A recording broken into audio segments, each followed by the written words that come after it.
Imagine getting a facelift. 1 week later, you're in jail. On The Sopranos, we have many guests of the government. Some of these guests have more unique stories than others.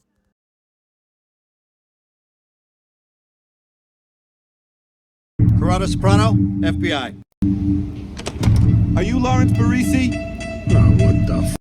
Junior and Larry were both arrested at the same time, and while their individual circumstances varied, they both remained guests of the government for the rest of the show.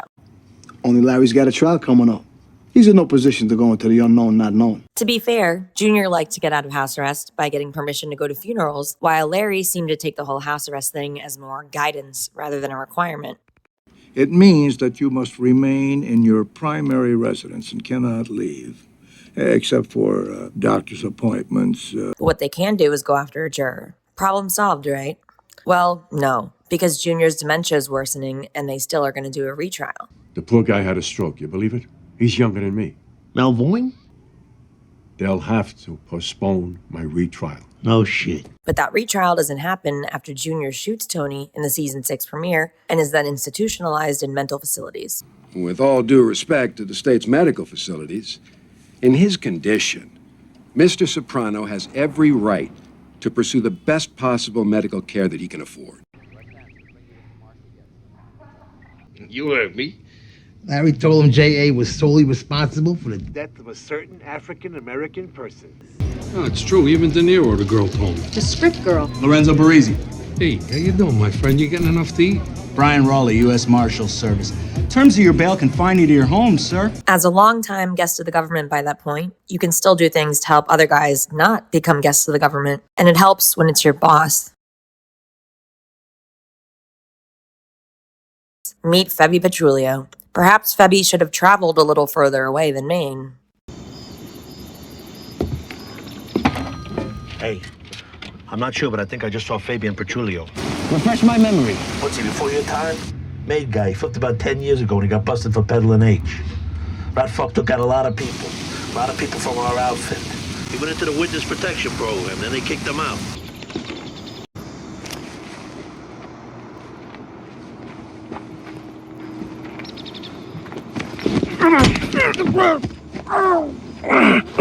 Good morning, Rat.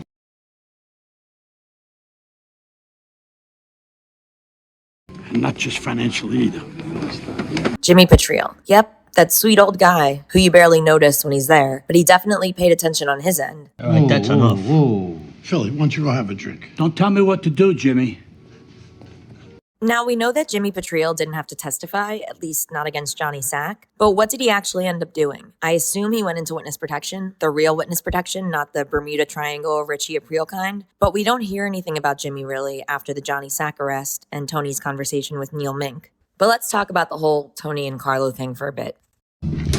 Somebody's giving grand jury testimony on something. So Carlo has flipped. We don't know who. Neil mentions the grand jury. This is the initial, often unseen hurdle in federal cases where indictments are secured, which is really the government's biggest step in most of these cases. The large majority of them don't go to trial. The subpoenas are flying.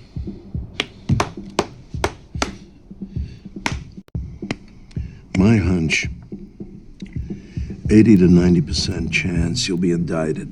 That fucking gun charge. I get sick when I think of it. The gun charge, the little popcorn fart, that was dismissed, right? Yes, it was dropped due to weak evidence, but that was a state-level charge. So the feds can still incorporate it as a predicate act in a broader RICO case.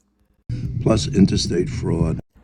Carlo's off-screen flip is implied to be tied to his son's arrest for selling ecstasy. So Carlo would likely have had to sign a cooperation agreement requiring him to tell the truth about everything he knows, past and present crimes. Carlo was furious. This guy's waited there by the Hackensack River all fucking night. Fucking Vespa's never got in my hands. Carlo was told it was a go. If it didn't happen, how come nobody called? A lot of things didn't happen. It seemed like they happened. Your cousin didn't whack Joey. The Vespas never got into my hands. You realize I had an entire container of a port of provolone coming into that port Saturday? You might think, what's wrong with scooters and cheese? It's likely about it being stolen property and or untaxed imports because they have contacts with Italian suppliers that can help them avoid customs declaration and customs inspections because the legal import-export business is more regulated and more expensive. And who wants that? And then, say, for example, the Vespa scooters are then sent to different states. Now, that's interstate transportation of stolen property. Putting you in charge of all construction business. Replacing Vito. Guys respect you across the board. You've done real good with the ports. The ports, that goes back to the Vespa scooters and the other things that he imports, provolone cheese, etc., etc. He's a small-time hoodie gets shot. Maybe you should start sucking cock instead of watching TV Land, because Vito bought in 3 times what you do on construction. When it comes to construction, this can involve kickbacks, extortion, no-show and no-work jobs. Carlo knows how the family controls local construction unions, how they inflate costs on projects, win bids through intimidation, and other things of that nature. And if Carlo starts talking homicide... We meet Carlo in season 4, so assuming we're just focusing on things that happen after he arrives, we have the murder of Ralph Cifaretto. But there's no proof it was Tony. The only person who knows with 100% certainty is Christopher. Now, that may have been an issue if Christopher was a rat. My girlfriend, Adriana, my fiance, my friend, Ralph Cifaretto. But by this point, Christopher's dead. And for that matter, so are the other rats in New Jersey. Puss Pompensero, Eugene Pontecorvo, Ray Curto. A homicide that Carlo did participate in is the murder of Fat Dom with Silvio, but Tony wasn't involved in that, and they specifically wanted him to not even know that it happened. Shit. Oh! What are you there? Tom, you don't want to come in here. Get back in your car and go for a ride.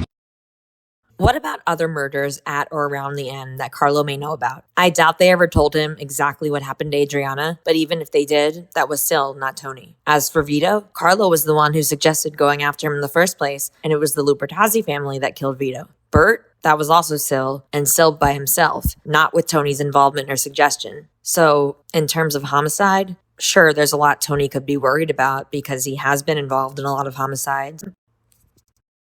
Not like we haven't envisioned this day. No, it's not. Look, trials are there to be won. According to Pew Research Center, in fiscal year 2022, only 290 of 71,954 federal criminal defendants, about 0.4%, went to trial and were acquitted. John Gotti, a Gambino family crime boss in New York, earned the nickname Teflon Don after multiple attempts to convict him under RICO failed to stick. The FBI later learned that Gotti intimidated witnesses and bribed jury members to win acquittals. Sounds familiar.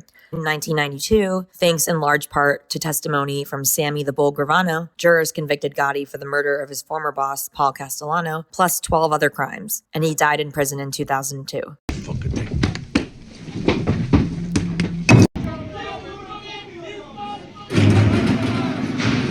Could the government get Tony under RICO without a murder charge? Yes.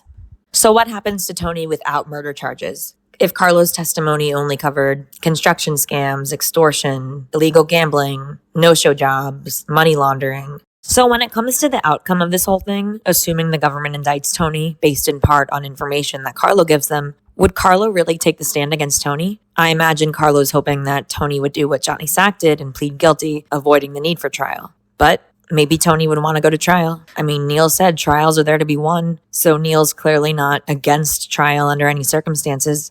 So would Carlo really testify?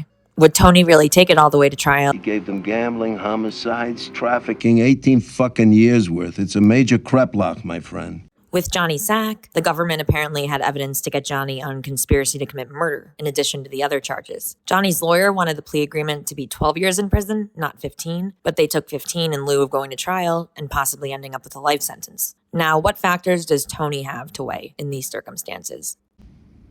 And 12 years. For conspiracy to commit murder. Get back to me when you're sober, Ron.